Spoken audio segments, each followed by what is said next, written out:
요한계시록 1장 8장에 보면 주 하나님께서 말씀하시되 나는 알파와 오메가라. 이제도 있고 전에도 있었고 장차 올 자요 전능한 자라.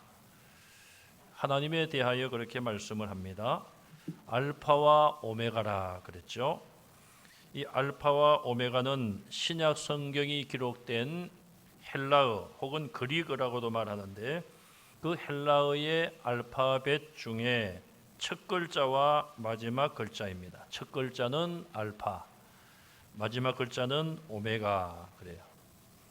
여러분 알파란 말 좀 들어보셨나요? 알파보다는 오메가를 더 많이 들어보셨겠죠? 오메가 3가 아니라 오메가는 손목시계 오메가 많이 들어보셨죠? 또 요즘은 또 오메가 3 해서 건강에 좋다 그렇게도 말하던데, 우리 한글은 기역, 니은, 디귿, 리을 이렇게 알파벳이 있고 영어도 A, B, C, D 알파벳이 있죠. 그래서 신약이 기록된 헬라어 첫 글자가 알파고 마지막 자가 오메가입니다. 최초와 최후 그런 뜻이죠. 그것은 결국 영원함을 말하고 있습니다. 우리가 이 땅에 태어나기 전에, 인간이 피조되기 전에, 인간의 창조가 이루어지기 전에 하나님은 태초부터 계신 분이에요. 처음부터 계신 분, 영원 전부터 계신 분. 우리는 그 시작을 알 수가 없어요. 또 인류의 모든 역사의 마지막까지 역사를 주관하실 분, 바로 그분은 영원하신 하나님이심을 말해주고 있습니다. 요한계시록 2장 8절에 서머나 교회에 나타나신 부활하신 예수님을 설명하면서 처음과 마지막이라, 알파와 오메가와 같은 뜻이라고 볼 수 있겠죠. 개인이나 한 나라나 큰 제국을 시작해 하신 분도 하나님, 또 그들의 모든 운명을 끝내는 분도 하나님이십니다. 다니엘이 이 11장에서 본 마지막 환상의 내용은 북방왕과 남방왕의 끊임없는 전쟁입니다. 앞으로 구약의 말라기 선지자의 예언이 그치면 신약의 예수님이 이 땅에 오실 때까지 약 400년 동안 중간기, 신구약 중간기요 영적인 암흑기인데, 그때 어떤 일들이 일어날 것인가, 그것을 하나님께서 다니엘에게 보여주셨습니다. 이스라엘은 북방과 남방 사이에 끼어서 많은 환난을 받을 것을 예상할 수 있죠. 36절에 보시면 그 왕은 그랬는데, 그 왕이 누구인가? 앞에서 우리가 이미 살펴본 북방 나라 왕국 가운데 안티오코스 에피파네스를 말하고 있습니다. 이 안티오코스 왕의 행적에 대하여 오늘 본문은 몇 가지로 정리를 하는데, 첫째는 36절에 보시면은 자기 마음대로 행한 자라 그렇게 평가를 합니다. 이미 앞에서도 이런 평가가 나왔습니다. 고대의 왕들과 권력자들의 대체적인 공통점이 바로 이것입니다. 자기 마음대로 행하는 것이죠. 자기 기분대로, 자기 감정대로 모든 것을 결정하고 행합니다. 자기의 말 한마디가 법이요, 그야말로 자기 마음대로 하죠. 자기 마음대로. 우리말에 그런 말이 있습니다. 엿장사 마음대로다. 뭐가 엿장사 마음대로인가? 엿장사가 가위질을 몇 번 합니까? 그 답이 이제 엿장사 마음대로다. 거기에서 나온 말이에요. 자기 마음대로 한다 이거죠. 자기 기분이 내키는 대로, 기준도 없고 그냥 상황에 따라서 자기 감정에 따라서 한다는 것이죠. 그래서 고대 왕들이나 이런 사람들 보면은 갑자기 마음이 돌변하여서, 감정이 돌변하여 저놈을 죽여라 이렇게 명령을 내리기도 하고요. 사실 왕에게 충성스러운 충언을 했을 뿐인데 자기 기분에 맞지 않는다고 그 자리에서 죽이라. 그럼 그게 법이니까 죽이는 것이죠. 또 어떤 신하에게는 갑자기 또 넘치는 또 상을 내리기도 하고, 그것 역시 왕의 마음대로, 자기 마음대로 행하는 것이지요. 히브리서 9장 27절에 보면 한 번 죽는 것은 사람에게 정해진 것이요 그 후에는 심판이 있다, 그렇게 말씀해요.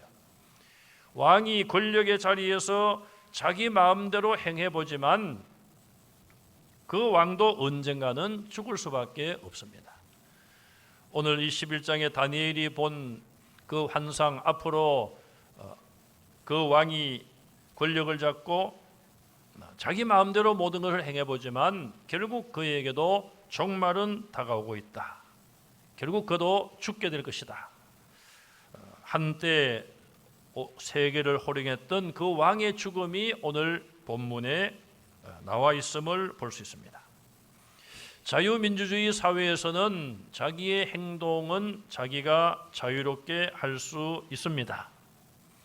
그런데 자기가 원하는 대로 자기 마음대로 모든 것을 행동하는 자유가 있지만 그런 자유에는 책임이 반드시 따를 수밖에 없죠. 만약에 모든 사람이 다 자기 자유로 자기 마음대로 행동을 한다면 법이 무너지게 될 것이고 무질서의 세계가 되고 말 것입니다. 자유롭게 행동할 수 있는 그런 자유가 있다면 그 행동에 따른 책임도 져야 되는 것입니다. 우리 모든 인류는 이 땅에 자유롭게 행동할 그런 자유는 있지만 그러나 죽음 이후에 반드시 심판이 있다는 것을 기억해야 됩니다. 그러므로 우리 행동의 기준은 어디다 두어야 할까요? 고린도전서 10장 31절에 보면 사도 바울은 너희가 먹든지 마시든지 무엇을 하든지 다 하나님의 영광을 위해서 하라 그랬어요. 먹고 마시는 문제, 그 외의 모든 일들 무엇을 하든지 간에 하나님의 영광이라는 목표를 위해서 하라고 권면하고 있습니다.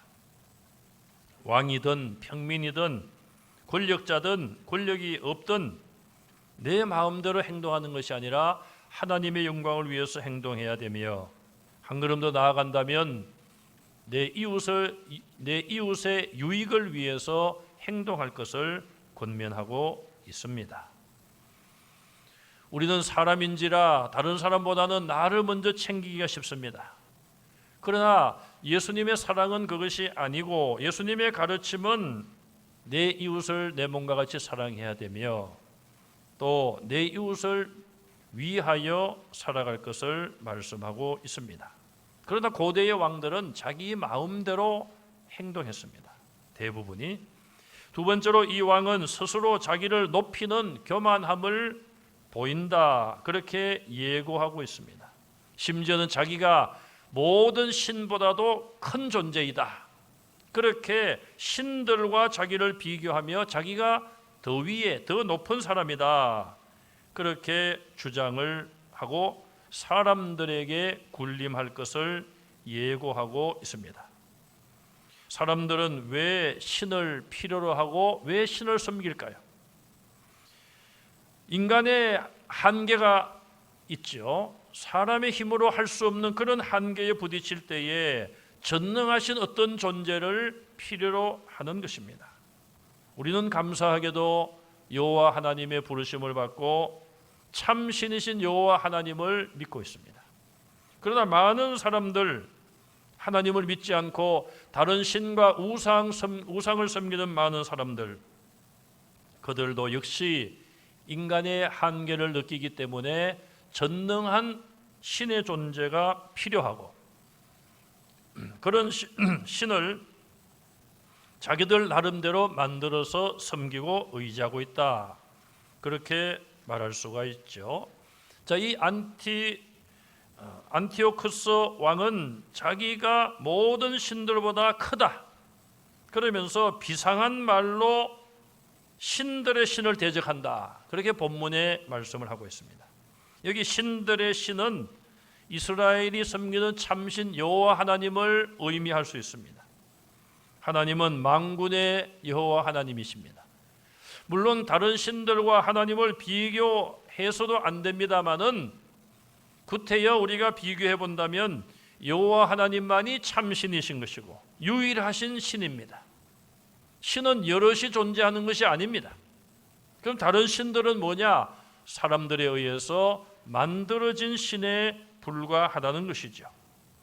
그런데 이 안티오코스는 이스라엘이 섬기는 여호와 하나님을 대적하는 극한 교만을 나타내고 있어요. 비상한 말을 통하여서, 이 비상하단 말을 다른 말로 하면 아주 기이한 말들, 요상하고 이상한 그런 말, 그런 언변, 그런 논리를 내세워서 말솜씨로 하나님을 대적하고 자기가 하나님보다 위에 있다, 극한 교만을 내세우고 있습니다. 이것은 기독교 역사상 많은 이단들이 나타났는데 그런 이단들과 비슷하다고 말할 수도 있습니다. 우리나라는 135년 개신교 역사에 수많은 이단이 등장을 했어요. 세계 교회사를 보면은 많은 이단들이 등장했고 초대교회 때부터 이미 이단들은 존재하고 있었습니다. 오늘날 이단을 만드는 교주들, 그들은 무엇을 가지고 이단을 만듭니까? 성경을 이용하여 자기가 어떤 성경에 나오는 메시아다, 재림 예수다, 그렇게 자기 자신을 높입니다. 예수님보다 높이고, 결국 자기를 믿어야지 구원받는다, 이 말은 자기가 하나님의 자리에, 예수님의 자리에 올라가는 것을 의미하고 있습니다. 그들이 말로 사람들을 미혹하고 요상한 말, 기이한 말, 아주 사람들이 듣고 혼란에 빠질 수 있는 그런 이상한 말로 사람들을 미혹하여 자기들만 멸망의 길을 가는 것이 아니라 다른 사람까지도 멸망의 길로 이끌고 있습니다. 저에게 가끔 편지가 와요. 누가 편지를 보낼까요? 옛날에는 자기를 밝히지 않았는데, 물론 요즘도 자기 이름은 밝히지 않습니다. 그러나 주소로 보내는 사람 주소를 쓰고 신천지라는 걸 밝힙니다. 옛날에는 신천지라고 잘 밝히지 않았는데 요즘은 아예 간이 부었는지 신천지라고 밝히면서 계속 편지를 보내요. 저는 계속 수치 거부로 해서 보내도 계속 또 저에게 보내고 있습니다. 참 얼마나 집요한지 모르겠어요. 얼마나 집요한지. 그래서 제 마음속에는 주소를 가지고 한번 찾아가서 끝장을 한번 볼까, 그런 생각도 합니다마는 그래봐야 제가 이익될 것이 하나도 없어요. 제가 아무리 성경을 가지고 바르게 이야기해도 그들은 마음을 닫고 열지 않습니다. 제가 이미 그런 걸 경험해 보았어요. 자, 이처럼 자기 자신을 교만한 자리, 다른 신들보다 높은 자리, 심지어는 하나님보다 높은 자리에 두었다는 것이죠. 그 다음에 이 왕은 새로운 신과 우상을 만들어서 사람들로 하여금 경배하게 할 것이다, 그렇게 예고하고 있어요. 38절에 보면 그의 조상들이 알지 못하는 신을 새롭게 만들 것이다, 그렇게 예고합니다. 여러분, 신을 만든다. 우리나라 장관이 그런 이야기를 했죠. 아파트가 빵이라면 밤새도록 좀 빵을 좀 많이 만들어서 우리 국민들에게 좀 보급하고 싶다는 그런 참 안타까운 그런 이야기를 했습니다. 참 얼마나 참 답답하면 그런 이야기를 했겠습니까? 자, 그런데 빵도 아니고 아파트도 아니고 신을 만든다. 사람들이 신을 만든다. 참 어처구니 없는 말이 아닐 수 없습니다. 자, 사람들은 자기보다 전능하신 어떤 존재를 신으로 믿고 의지하지 않습니까? 그럼 그 신은 전능하신 능력으로 자기를 경배하고 자기에게 기도하는 그 기도를 이루어 주셔야 돼요, 신이. 그런데 그것을 하지 못한다면 신이라고 볼 수 없어요. 자, 그렇다면 이 왕에 의해서 만들어진 신, 또 세계 여러 나라에서 사람들에 의해서 만들어진 신이 있습니다. 우상이 있습니다. 이 신을 섬기고 이 우상을 경배하면은 모든 문제가 해결된다. 과연 그렇습니까? 자, 요즘 시대를 보면은 얼마나 과학이 발달되어 있습니까? 여러분이 가지고 계신 핸드폰 하나 속에도 정말 옛날 같으면은 번호를 다 전화번호를 적어가지고 그렇게 전화 걸 때마다 일일이 하나씩 찾아서 전화를 하고 있는데, 요즘은 그냥 뭐 수천 개, 수만 개 전화번호가 다 입력이 되고, 뭐 컴퓨터 하나라고 볼 수 있습니다. 핸드폰이. 자, 얼마나 참 뛰어납니까? 사람보다 능력이 훨씬 위대한 그런 부분이 없지 않아 있어요. 그렇다고 해서 사람에 의해서 만들어진 핸드폰이나 그런 과학적인 기계들이 인간 위에 있는 것입니까?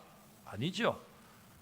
역시 사람은 만물의 영장으로 하나님이 만드셨고, 아무리 과학으로 무엇을 발명하고 만들어낸다 할지라도 역시 그 위에 사람이 있는 것이고, 사람이 그것을 만든 거예요. 그러면은 무엇이든지 인간에 의해서 만들어진 존재는 인간을 초월할 수가 없는 거예요. 그러면 사람이 신을 만든다, 이것 역시 모순된 것임을 우리는 쉽게 알 수가 있는 것입니다. 그리고 이 안티오코스와 전쟁에 대한 그런 예고들이 40절 이하에 나와 있습니다. 40절에 보면은 남방 왕과 전쟁에서 승리를 하고 여러 나라를 침공할 것이다. 이스라엘도 거기에 포함이 됩니다. 41절에 보면 에돔과 모압과 암몬 자손의 지도자들만 그의 손에서 자유롭고 나머지 모든 나라의 왕들은 안티오코스에 의해서 많은 어려움을 겪게 될 것을 예고하고 있습니다. 북방왕 안티오코스가 이렇게 여러 나라를 점령하고 영토를 넓혀갑니다. 나중에는 저 남방 애굽의 왕국들과 전쟁을 또한 하게 됩니다. 결국 애굽을 침략하게 되고 금과 은과 보물을 빼앗아 가고, 리비아 사람들과 구스 사람들은 그들의 종이 될 것을 예고하고 있습니다. 자, 이렇게 이 안티오코스는 계속하여 세력을 넓히고 전쟁에서 승리하는 이런 일들을 이어질 것입니다. 자, 그런데 나중에는 북동쪽에서 들려오는 소식에 두려움에 빠지게 될 것이다. 아마도 여러 나라들이 연합하여 이 북방 왕국을 친다는 그런 소문이겠죠. 그러자 이 왕은 분노하여 더 많은 사람들을 죽이고 멸망시키려고 할 것이다. 진정으로 이 인간의 교만함과 욕망과 야망이 얼마나 크다는 것을 우리에게 보여주고 있습니다. 세계사에는 이처럼 야망과 욕망, 교만함으로 가득했던 지도자들 때문에 선량한 많은 백성들이 고통을 겪었고, 또 주변에 있는 많은 나라들이 침략을 당하고 전쟁의 불행을 겪을 수밖에 없었습니다. 그 다음에 이 안티오코스 왕과 이스라엘에 대한 부분을 본문에서 보겠습니다. 첫째는 36절에 신들의 신을 대적한다고 그랬어요. 앞에서 설명을 드린 것처럼 만군의 여호와 하나님, 감히 다른 신과 비교할 수 없지만 가장 뛰어난 신이요 오직 유일하신 신, 참신으로 존재하시는 유일하신 여호와 하나님, 그 하나님을 이 안티오코스는 대항할 것을 말하고 있어요. 그러니 안티오코스에게는 뭐 여호와 하나님이나 다른 나라가 섬기는 신들이나 구분이 없는 것이죠. 자기가 권력을 잡고 있고 자기가 세계 최강의 제국을 만들고 있다, 거기에 도취되어서 모든 신들을 자기 밑에 두는 그런 어리석음을 행하고 말았습니다. 두 번째는 39절에 가서 보면은 크고 견고한 산성들을 점령할 것을 예고합니다. 여기 크고 견고한 산성은 다른 말로 하면은 가장 큰 산성이라고 말할 수 있는데 예루살렘을 의미한다고 볼 수 있습니다. 왜 예루살렘이 크고 견고한 산성인가? 하나님이 함께 하시고 하나님이 지켜주시는 산성이기 때문에 그렇다는 것이죠. 시온산이 둘려 있고, 시온산은 하나님의 임재를 상징하는 산이며, 그 시온산 아래 예루살렘 성전이 있습니다. 또 예루살렘 성에 성곽이 있습니다. 예루살렘 성전은 하나님께 제사하는 곳이요 하나님의 임재를 상징하는 곳입니다. 그러므로 이 세상에서 가장 견고하고 큰 산성이다. 아무리 왕이 큰 군대의 힘을 이용하여 점령하려고 하더라도 하나님이 지켜주시면은 점령할 수 없는 곳이 바로 예루살렘이라고 볼 수 있습니다. 그런데 이 안티오코스는 예루살렘 성을 점령했습니다. 왜? 하나님께서 예루살렘을 그냥 포기하신 것이죠. 이방을 들어서, 이방 나라를 들어서 치도록 허락을 하셨기 때문에 그렇습니다. 예루살렘 성을 점령하고 성전을 짓밟았습니다. 그리고 주피터 신상을 만들어서 성전 안에 두게 했습니다. 여러분, 하나님의 성전을 더럽힌다는 것은 엄청난 악이요 범죄입니다. 특별 새벽기도 때 레위기 말씀을 3일 동안 우리가 함께 생각했는데, 자, 그 말씀에 보면 대제사장과 제사장들도 자기 죄를 씻기 위하여, 속죄하기 위하여 제물을 준비하고 철저하게 준비하여 정결 예식을 통하여서 하나님 앞에 나아가야 된다고 말씀을 했습니다. 그렇게 아무나 들어갈 수 없는 곳이고 구별된 곳이고 거룩하게 피로 성결하게 해야 될 그곳에 이방 나라 왕이 군대를 끌고 와서 짓밟았으며 거기에 우상까지 갖다가 두었다는 것이죠. 여러분, 한번 생각을 해보십시오. 지금은 우리 교회입니다만은 이 교회에 우상을 누가 만들어 가지고 다 갖다 놓고 거기 절하고 우상을 섬겨라. 참 하나님 보실 때 얼마나 진노를 일으킬 만한 그런 일이 아닐 수 없습니다. 다니엘서 5장에 보면 바벨론이 멸망하기 바로 직전에 벨사살 왕이 자기 부하들 1000명을 초대합니다. 왕후들과 후궁들을 데리고 와서 술을 부어 마시게 합니다. 한참 흥이 돋자 이 벨사살 왕이 어떻게 말합니까? 여봐라, 저기 가서 예루살렘 성전에서 뺏어온 금은 그릇들을 가져와라. 왜 가져오라고 합니까? 거기다가 술을 부어서 마시게 하려고. 자, 그 금은 그릇들은 어떤 것입니까? 사람이 만들었습니다마는 하나님께 바쳐졌기 때문에 거룩한 거예요.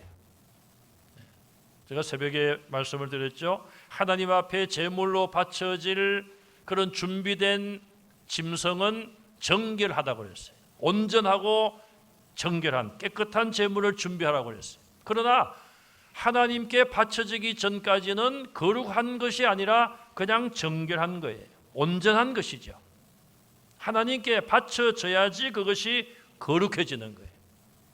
아무리 그릇을 만드는 사람에 의해서, 대장장이에 의해서 그런 그릇들이 만들어져서 하나님의 성전에 쓰임을 받는데 하나님께 바쳐진 물건들 아닙니까?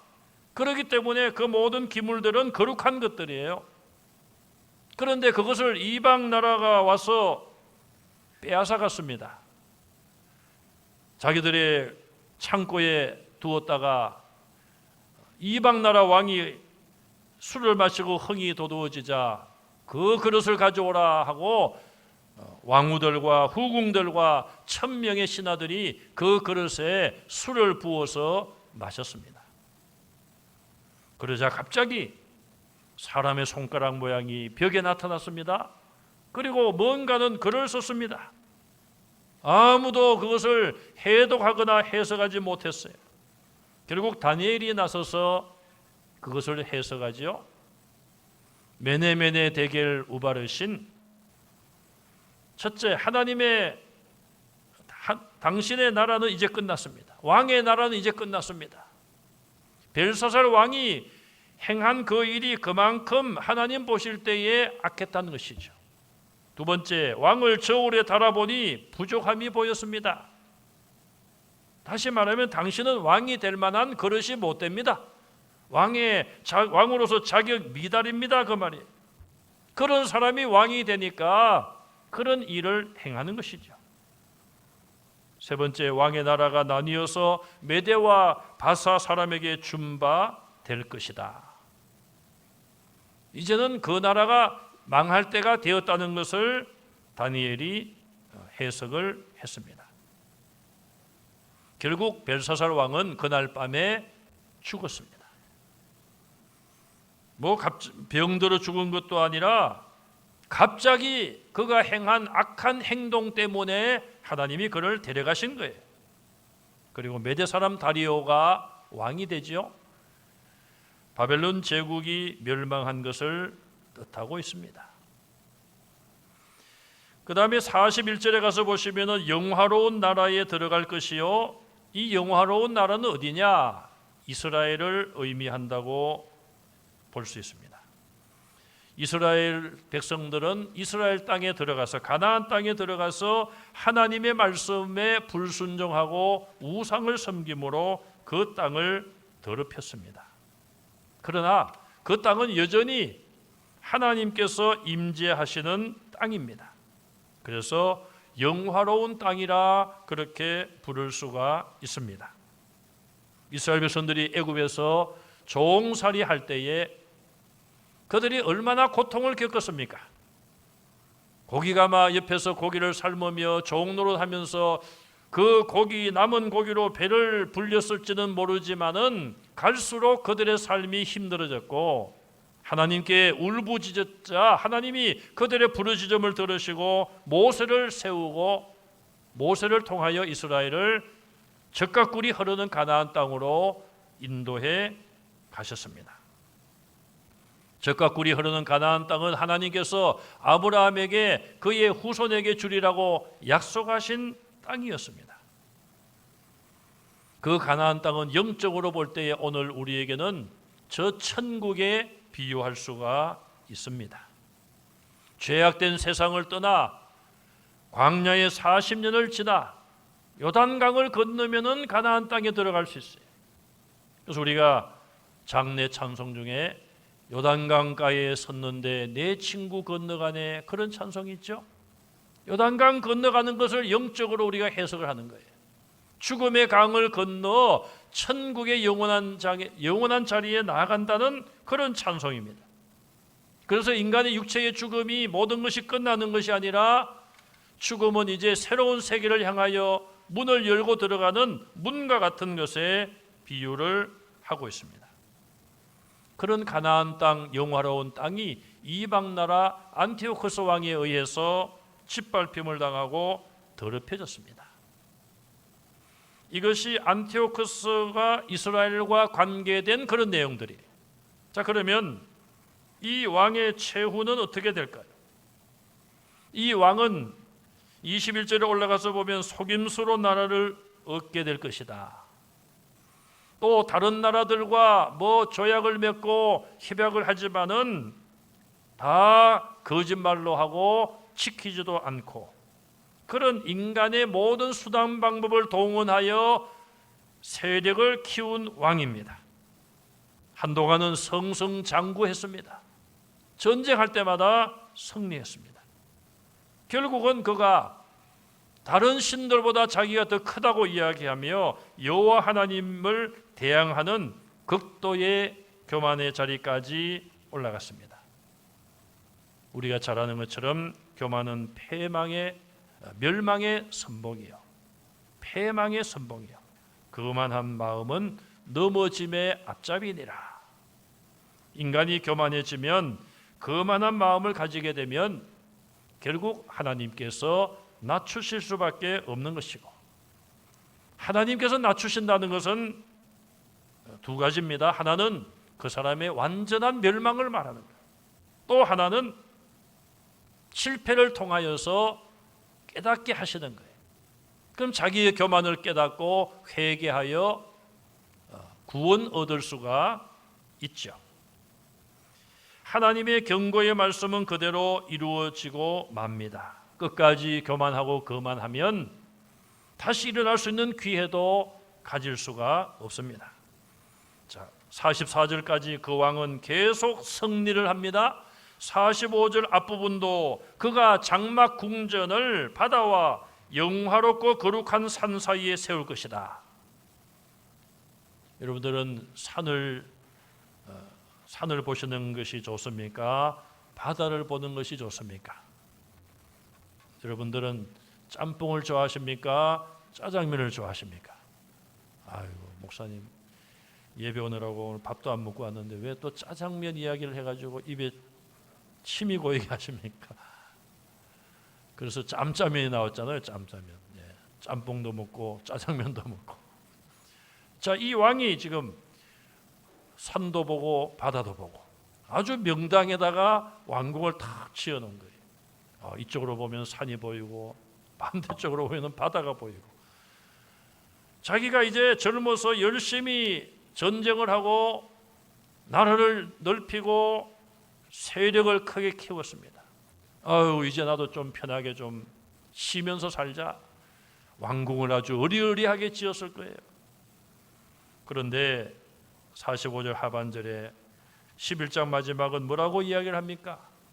그의 종말이 이르리니 도와줄 자가 없으리라. 그의 종말이 오는 것도 모르고 열심히 최선을 다하여 정말 모든 좋은 것으로 자기 왕궁을 짓는데 그의 종말이 다가왔다. 아무도 그를 도와줄 자가 없으리라.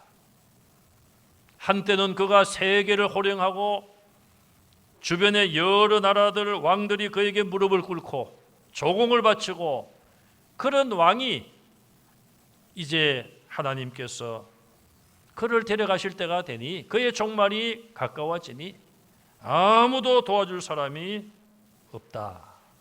이것이 한때 세계를 호령하고 정복했던 왕의 최후의 이야기입니다. 아무리 강한 왕도, 아무리 큰 나라의 왕도 하나님을 대적한 자는 결단코 하나님의 심판을 피할 수가 없습니다. 하나님을 대항한 자는 종말이 올 수밖에 없고 그 종말은 멸망이지요. 물론 하나님을 공경하고 잘 섬긴 사람에게도 마지막 순간은 다가옵니다. 그러나 하나님을 끝까지 잘 섬기고 겸손한 사람에게는 하늘의 영원한 세계를 향한 상급이 또한 준비되어 있고 영원한 영생을 향하여 우리 영혼을 하나님이 이끌어 가실 겁니다. 그러나 그러지 못하고 이 안티오코스처럼 교만하고 자기가 하나님보다 위에 있다는 이런 악하고 영적인 교만으로 가득한 사람은 하나님의 엄한 심판을 피할 수가 없는 것입니다. 주님 언제 나를 부르실지, 주님 언제 이 땅에 다시 오실지 우리가 그 시간은 알 수 없지만 날마다 순간마다 하나님 앞에 겸손하게 살아가는 성도들이 다 되시기를 주님의 이름으로 축원합니다.